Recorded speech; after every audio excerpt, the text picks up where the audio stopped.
Recommended ba talaga sa mga 17 to 24 years old na mag-network marketing? Or is it too early for this group of people na mag-engage sa ganitong negosyo? My name is Gerard Claudio and I'm an active network marketer and I'm also helping thousands of network marketers through my course and a couple of hundreds of network marketers na nag-engage sa mga one-on-one mentorship ko, which is I'm really happy to see good results sa mga natuturuan ko. Nabiniwala ako sa network marketing as isa sa paraan para maiangat ang ating antas ng pamumuhay but with a warning. And for this time, ang pag-uusapan natin is a continuation sa aking previous na video na kung saan I talked about young people engaging in network marketing. So kung nandito ka right now, either may kakilala kang 70 to 24 years old na engage in network marketing or ikaw mismo nakikinig dito, you're 70 to 24 years old, pakinggan mo ang video na to. Recommended ko ba na sa ganitong mga edad ay mag-network marketing? Straight answer, absolutely. Dahil sa network marketing, dito mo matuturuan ng iba't ibang mga skills na kakailanganin mo, hindi lang para umangsenso sa negosyong ito, kung hindi para umangat o mag-move forward sa buhay. Dahil dito matututunan mo paano disiplinahin ang iyong emotion. Dito mo matututunan ang tamang pagmamanage ng time. Dito mo matututunan ang tamang paghawak ng pera. Dito mo matututunan ang pag-handle ng negotiation o pakikipag-usap sa tao. Dito mo matututunan na conviction actually once sells. Dito mo matututunan paano makapaghalubilo sa mga tao. Dito mo matututunan kung paano i-handle ang mga frustration, disappointment.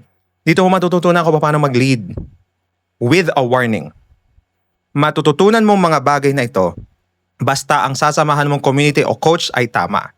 Dahil posible rin on the other side, marami kayong matututunan o marami ka rin mga doktrina o principles sa network marketing na akala mo ay tama na mali na pala. Tulad ng sinabi ko sa previous video, isa sa mga pinakamalalalang mga nangyayari lalo na kung sa ganitong edad ka and syempre, na-mindset ka at napoprogram ka na lahat ng sasabihin ng upline mo ay tama na minsan hindi mo na alam o nabubulag ka na mali na pala yung ginagawa mo. Tulad ng sinabi ko na dapat kung nasa network marketing ka, kahit nasa murang edad ka, nasa 70 to 24 years old ka, alam mo ang boundary between tama at saka mali.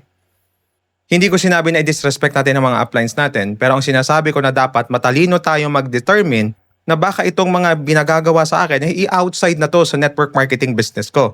O para pina-power trip lang ako. Marami po mga network marketers na nag-engage sa network marketing, lalo na po sa mga edad 70 to 24 years old, na sa kagustuhang umangat sa buhay ay nagiging komportable na magsinungaling, nagiging komportable na mag-over-exaggerate, nagiging komportable na mag-hype, nagiging komportable na mag-show off, nagiging komportable na iunahin yung panglabas na pinapakita instead na i-develop ang sarili. Yun yung mga bagay na kailangan mong iwasan.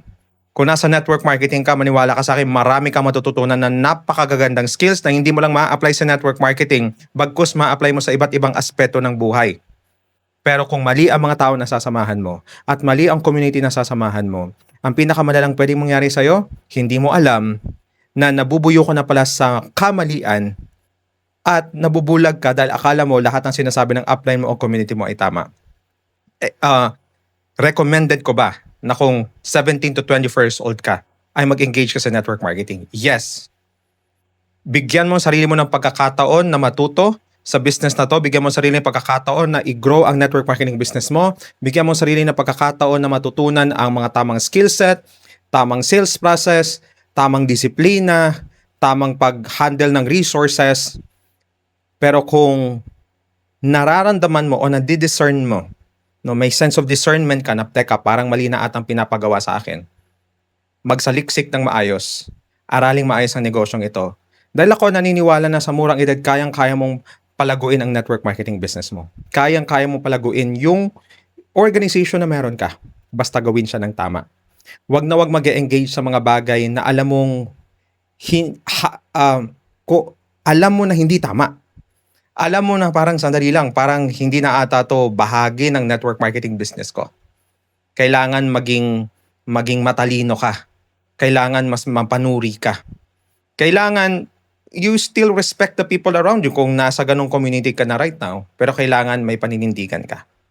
Naniniwala ako na sa ganitong edad, marami kang matututunan sa network marketing at ako i-recommend ko talaga na i-engage mo yung sarili mo kahit part-time habang nag-aaral ka. Kung gusto mong gawin to ng part-time, gawin mo ito.